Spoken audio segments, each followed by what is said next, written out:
Hello friends, my name is Mohsin Mullah and I welcome you all to this video lecture. In this video lecture, we are going to consider now the transmission line in the economic operation of the power system. In the earlier discussion, we had neglected the losses that will incur in the transmission line.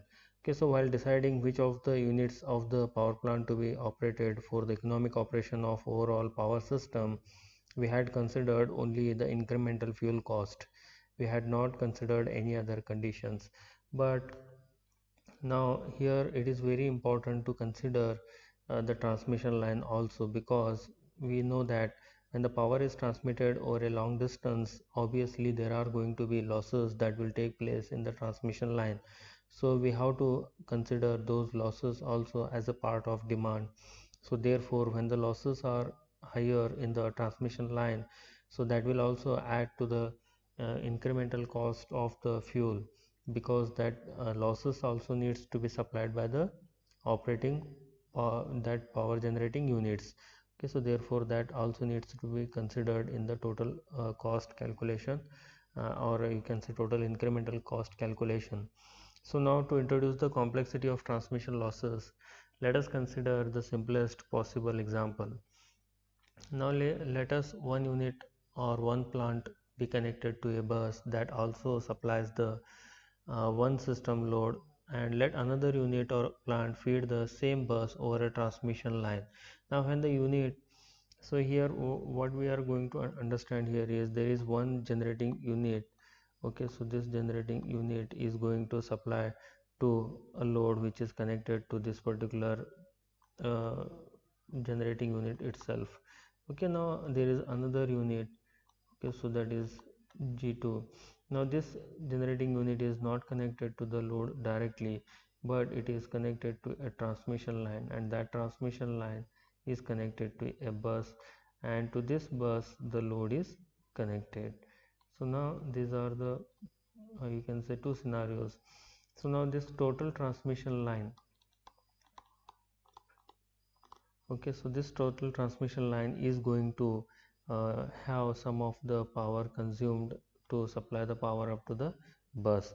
So therefore, suppose if there is a one unit of power generated here, so that one unit is directly available to the load. Okay, so here also the same one unit will come, one per unit you can say, but here if one unit is generated, so that one unit will not come to the load.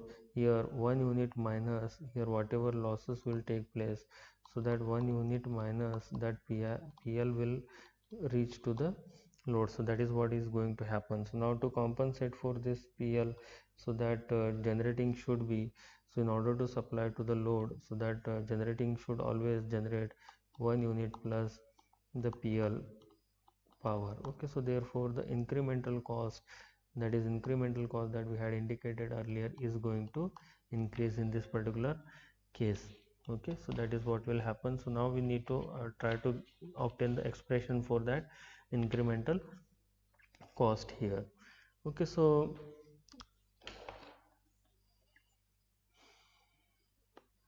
let us take uh, simple example with, say here I'll just draw another example so that you can understand. Okay, so there is a plant 1 and there is plant 2. These two plants are operational and they are going to supply electricity to the loads. Now instead of supplying the electricity to the loads directly, so they are going to supply electricity through the buses. Okay, so here there is a bus and here there is a bus connected to the transmission line. So now therefore here the power generation is Pg1 and here the power generation is Pg2, and this is the say bus 1 and this is bus 2. So there will be a load connected to this particular bus and there will be a load connected to this particular bus. So this is load 1, or also we can write that as PD1, this as load 2 or PD2. Okay, so now here the transmission line, total transmission line whatever we have, so that transmission line is going to have total impedance as Z, and that impedance will be just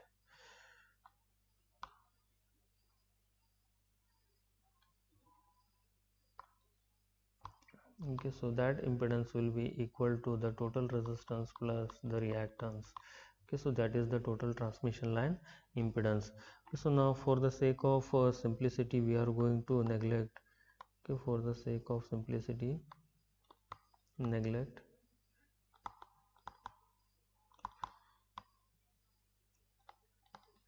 shunt capacitance and shunt inductance. Okay, so we are only going to consider the series value, shunt capacitance and shunt. These are also going to affect, so that will be particularly considered in case of power quality. Right now we are not discussing about that issue, so let us just neglect the shunt capacitance and shunt inductance effect.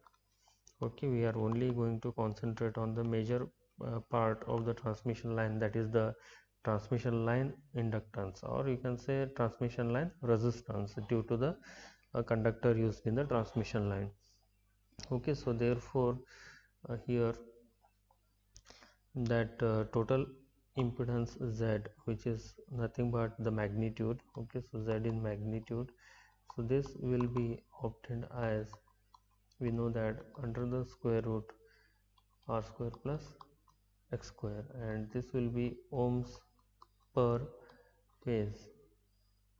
Okay, for three phase there will be three different values, and also y or admittance from this can be very easily calculated as reciprocal of this Z, and this will be equal to 1 divided by r plus jx, because it can be just written like this. Okay, so let us take this as equation number 1.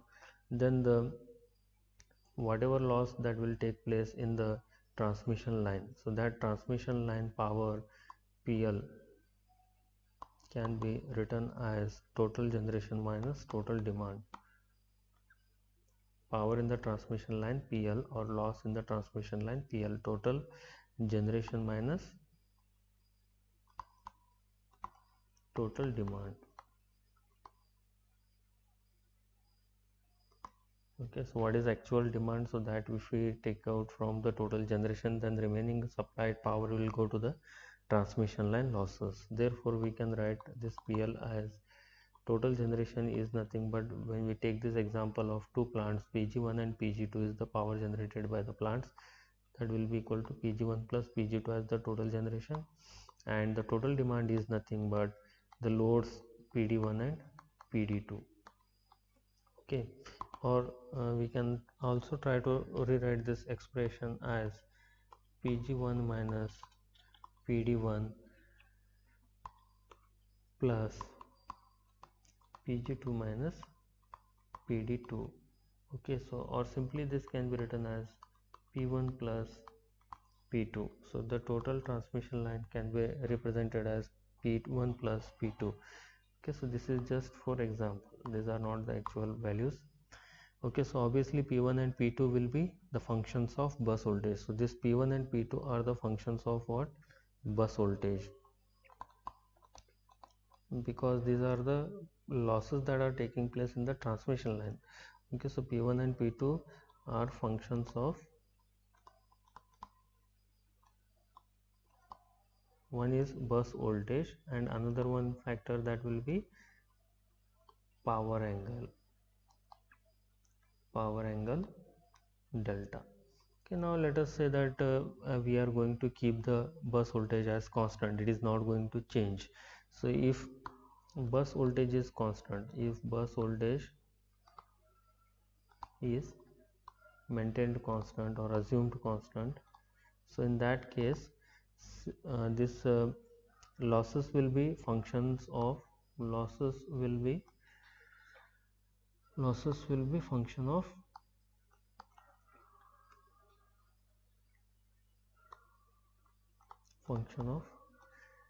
power angle del only. Okay, so these will be functions of the power angle del only. So therefore the total cost of generation, if I try to write the total cost of generation,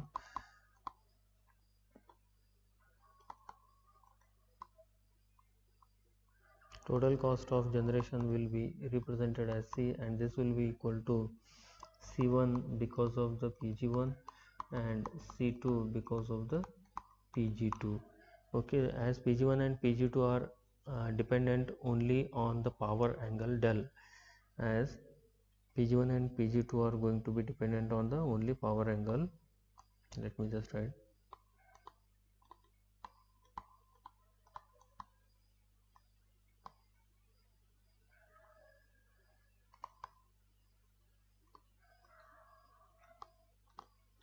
We can write the incremental cost due to change in the power angle is equal to incremental cost in the first unit due to change in the power angle plus incremental cost in the second unit due to change in the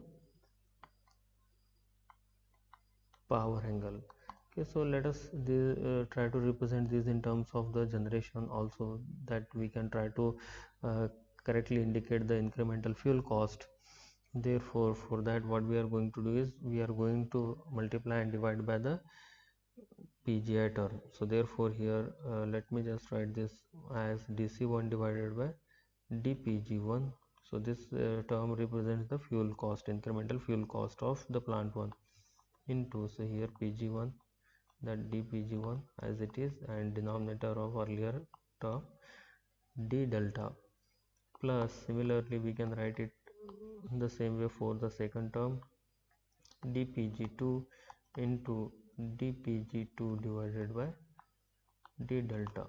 Okay, so now this expression is nothing but, can try to write this, what exactly this represent is nothing but the incremental fuel cost of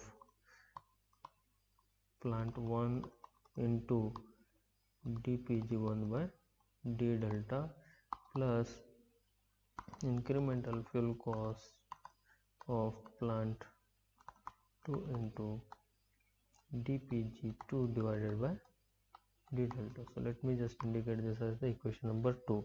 However, if the constancy of the bus voltage is changed, V1 and V2 have not been maintained constant. Suppose the whatever bus voltage is available here, so this is V1 and V2. If these are not assumed constant, in that case, so the system will become very complicated, and the computation of the transmission losses PL can be computed only with the help of using the loss formula coefficient or B coefficients. Okay, so we have to consider, if suppose the voltage is changing, in that case we have to consider the loss formula coefficient or B coefficients. So these B coefficients for a given system are assumed to remain constant, and their evaluation depends upon the open circuit impedance matrix of the system network. So all those things we are going to deal in the some problem solution. So right now let us just consider if the constancy of is not been maintained. So this is another situation. So earlier whatever we understood is with regards to the maintenance of the constancy of the voltages, bus voltages. However, if the constancy of bus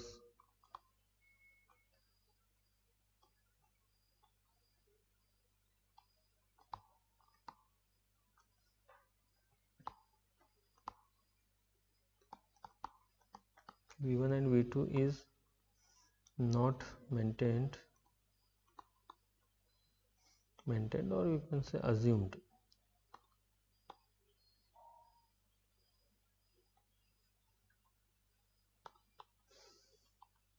the transmission line losses, trans losses PL can be computed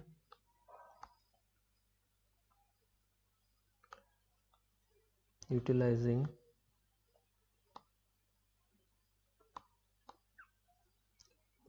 loss formula coefficients or loss formula coefficients, or they are also called as B coefficients.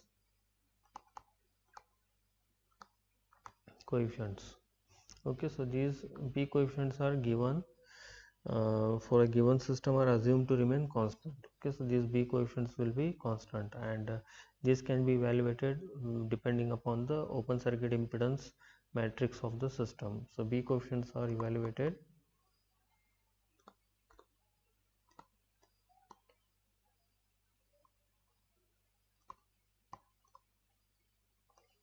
open circuit impedance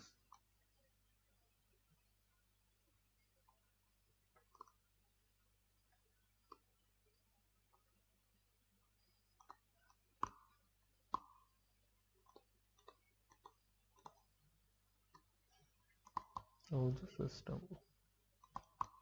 Okay. Okay, so now let us try to represent this transmission losses in terms of that B coefficient. So this, there is a formula given for that. Okay, so that formula, let me just try to write it. Transmission losses are given as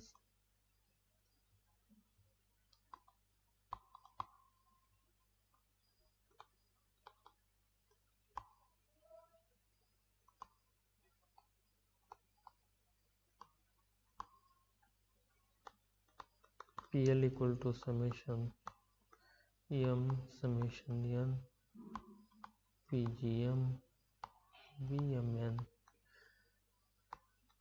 PGN, and this is equation number 3, where PL are transmission losses, PG is plant loading,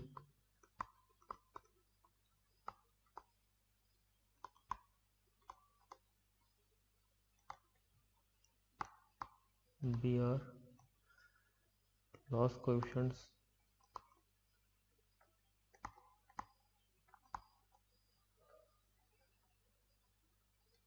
and they are used in per unit value, and the summations M and summation N indicate independent summation to include all losses.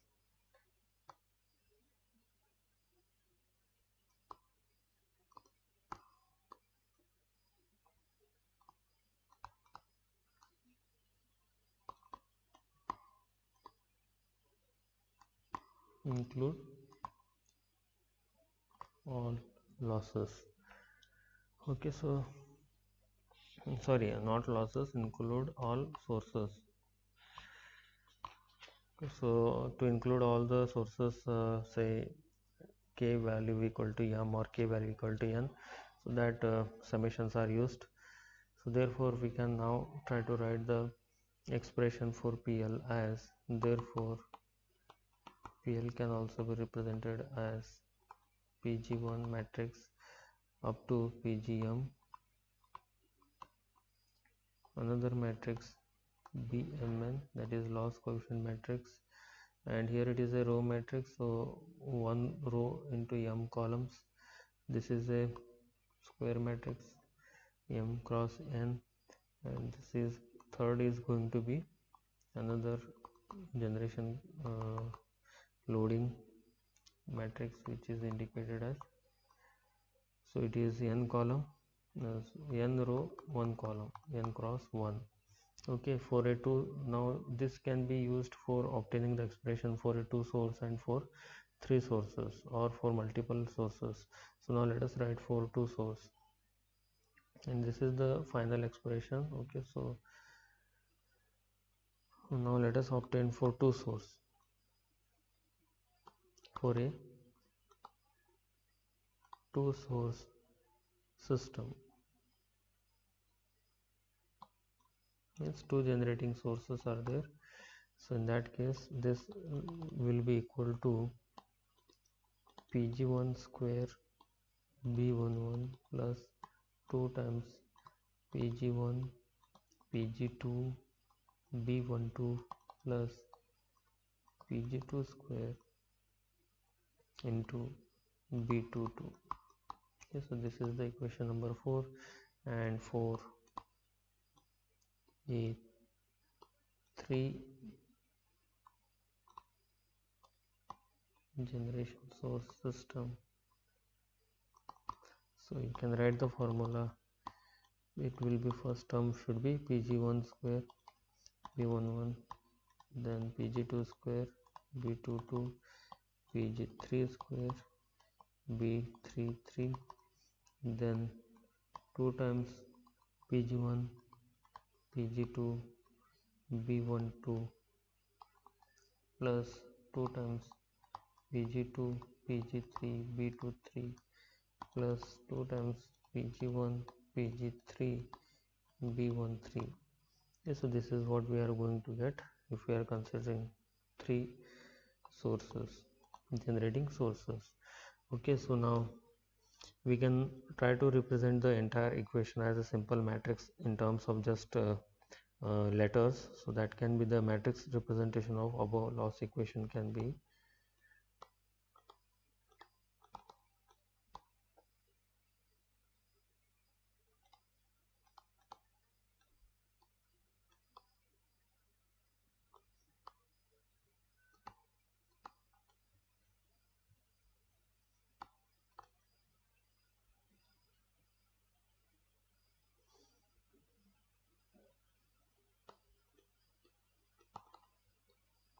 so first is transpose of the generation matrix, second one is B matrix, and third one is the generating matrix. This is equation number 6. And a for a total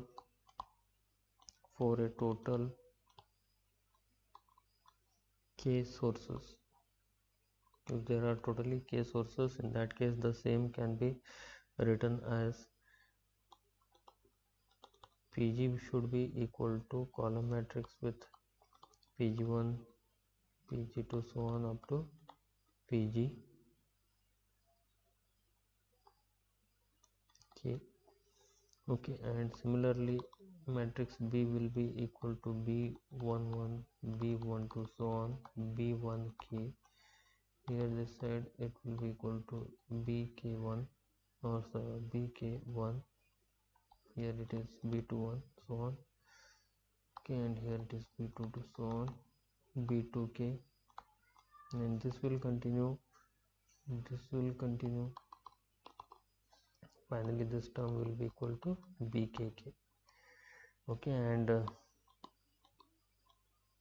pgt is transpose of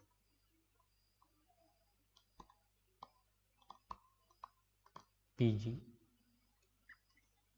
The B coefficients depend on parameters of the system network and configuration of the plant, power and voltages, etc., and the number of assumptions are necessarily made for simplification of the otherwise cumbersome equations for a two. So these will be basically given, so we do not need to bother about that. So these parameters are evaluated and also provided, so we can just use them. So the B coefficients are given for a two system, for a two area system, m equal to n equal to 2, Bmn matrix will be given by, so will be square matrix 2 1 B22. So where B12 is equals to B21 as the system is bilateral and passive also. Okay, so the value of this B1 and B12 and B21 will be equal to the same value. Okay, so now therefore finally we can try to write a loss equation for the two area system. So PL will be equal to this matrix, row matrix Pg1 Pg2, then B matrix Pg11 Pg12 Pg21 B22, then here Pg1 Pg2. Okay, and when we simplify this, what we are going to get is, when we do the multiplication, in that case we are going to get this expression Pg1 square B11 plus 2 times Pg1 Pg2 B12 plus Pg2 square B22.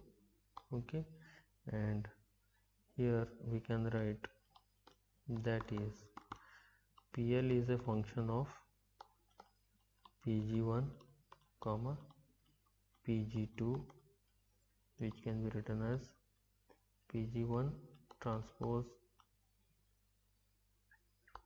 matrix B,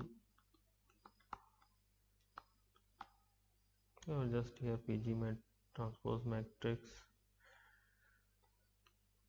into loss coefficient matrix B into Pg matrix. Okay, so therefore the incremental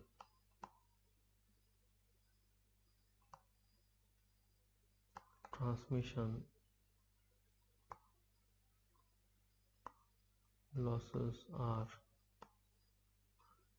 then dPL divided by dPg. Okay, so just like the fuel incremental fuel cost we obtain, so here also we need to obtain the incremental transmission loss constant. So that transmission loss constant will be depending upon the that losses available in the system. So dPL divided by dPg indicates the incremental cost for that losses. Okay, so this is it for this particular video lecture. So what we try to obtain here, so when the transmission line is considered, obviously we need to consider the losses, and we try to represent the loss equation for the two system, source system, three source system, etc. And finally we obtain one final incremental formula for the incremental transmission losses, which is nothing but dPL divided by dPg. Okay, I hope you are able to understand the concept. We can go through this content once again for more clarity. Okay, so I'll see you in the next video lecture. Till then, happy learning and thank you.